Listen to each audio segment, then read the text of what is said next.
네, 오전장 상승과 하락 특징주 살펴볼 텐데요. 하나대투증권 회원리지점의 김정한 부장입니다. 안녕하세요. 네, 안녕하십니까? 네, 앞서서 이야기가 나온 것이 음식료 관련주입니다.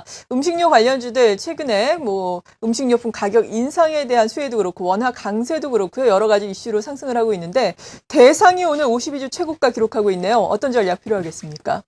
네, 추세에 순응하는 게 맞겠죠. 현재 950원이 오른 32,800원의 가격 흐름을 보이면서 말씀하신 대로 신고가 경신하고 있는 중입니다. 이럴 때는 당일 지지라인을 설정해서 그 지지라인의 맥을 끊지 않는 수준에선 긍정적인 관점을 계속 견지해 나가는 게 좋을 것 같은데요. 그런 의미에서 오늘 장중 32,300원의 가격은 지지가 되어야 할 필요가 있겠습니다.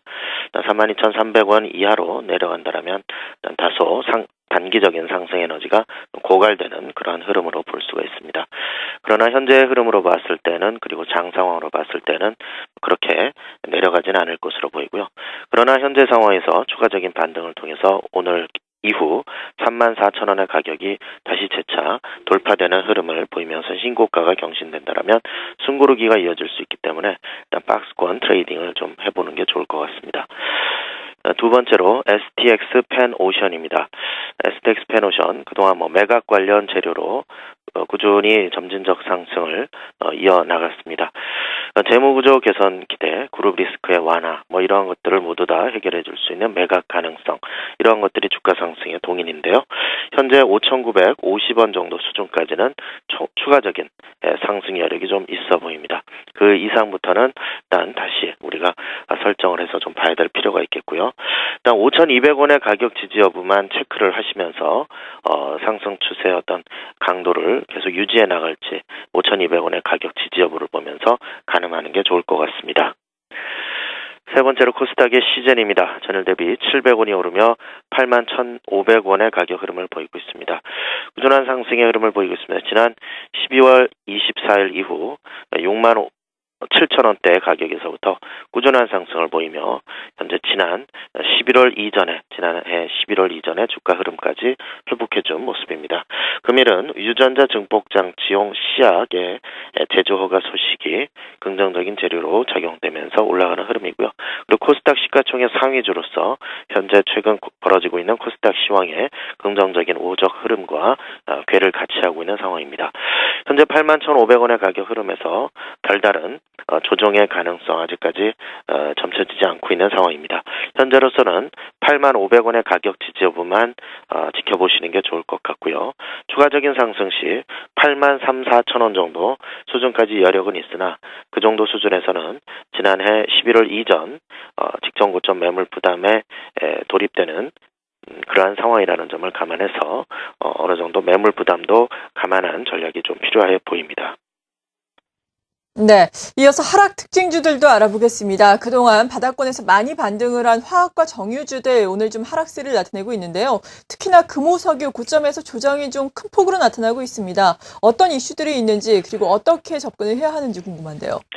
네, 석유화학 관련주들 그동안 중국 섹터 관련 경기 민감 종목으로서 반등을 시도하는 흐름을 보였습니다만은 최근 들어 프로그램 매수세로 좀 올라간 기인된 상승이라는 점에서 최근 벌어지고 있는 프로그램 매수 차익 물량의 매물화로 다소 좀 수급상 타격을 받는 흐름이고 그러한 흐름의 배경에는 기관과 외국인들의 매물이 현재 섞여 있는 상황입니다.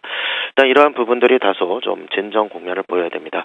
펀더멘털상이나 밸류상으로는 일단 적어도 1분기 이후부터의 긍정적인 기대, 중국 경기 회복에 따른 모멘텀을 기대해 볼 수 있는 자리이긴 하지만 일단 현재로서 앞서 말씀드린 바대로 그런 프로그램 매물에 대한 부담감, 4분기 실적 우려에 대한 지난해 부담에 대한 어떤 흐름들이 투자 심리상 좋지 않은 영향을 미치고 있습니다. 그러한 부분들이 현재 13만 7, 8천 원의 가격에서부터 12만 원 수준까지 현재 끌어내린 상황인데요.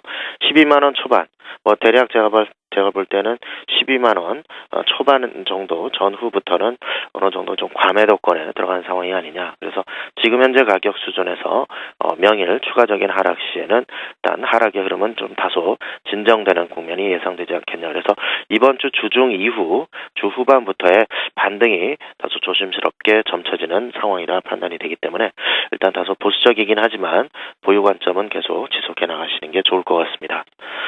마지막으로 덕산 하이메탈입니다.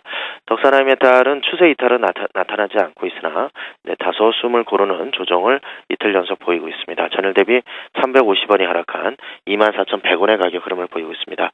지난주부터 미국의 세스 모멘텀으로 인해 OLED TV 양산 관련 수혜 기대감과 플렉서블 디스플레이와 관련된 향후 기술 개발과 관련된 기대감으로 인해서 OLED 섹터가 상승하는 데 있어서 선도적인 역할을 덕산 하이메탈도 보여주었습니다. 그러나 다소 숨을 고르는 조정을 보이고 있습니다.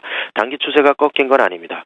24,000원의 가격이 확실하게 장중 깨지고 난 뒤부터는 다소 그러한 부분을 우려할 수는 있겠지만 현재 24,100원, 24,000원 정도 수준에서는 단기적인 추세는 살아있는 걸로 볼 수가 있겠습니다. 그러나 오늘 장 후반 들어 혹은 종가 기준으로 24,000원이 이탈된 채 끝나버리게 된다면 23,000원대 초중반까지 가격 조정이 있을 수는 있겠습니다만은 그러나 그러한 부분도 긍정적인 조정시 매수 관점에서의 어떤 시각이 좀 필요한 상황이 아니냐. 그만큼 중장기적인 추세는 여전히 살아있는 종목이라 볼 수가 있겠습니다. 네, 상승과 하락 종목에 대한 투자 전략 하나대투자증권 휴미리 지점의 김정한 부장으로부터 들어봤습니다. 감사합니다. 감사합니다.